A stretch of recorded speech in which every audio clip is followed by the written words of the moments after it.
তো চলো আজকে আমিও বানিয়ে ফেলি হোমমেড বিরিয়ানি। তাও কিছুক্ষণের মধ্যে আমার বিরিয়ানি হয়ে যাবে কমপ্লিট, কারণ যেহেতু এটা হোমমেড বিরিয়ানি তো কমপ্লিট হয়ে যাওয়ার কথাই খুব তাড়াতাড়ি।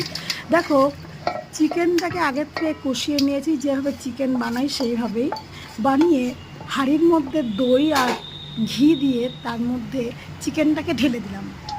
আচ্ছা, তোমাদের তো নিশ্চয় সকলেরই বিরিয়ানি খেতে খুব ভালো লাগে।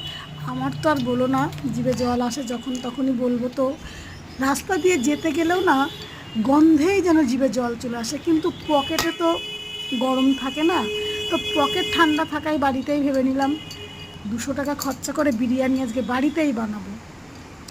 তো বানিয়ে নিলাম। দেখো, যেই প্রসেসে আমি করছি তোমরাও নিশ্চয়ই এর থেকেও ভালো প্রসেসে করো, কিন্তু আমারটা একটু খেয়াল করে দেখো বন্ধুরা।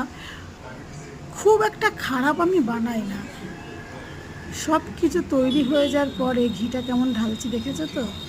আসলে আমি খুব অল্প ঘি ঢেলেছি। যাই হোক, এবার আতর কেওড়া জল দেওয়ার পরে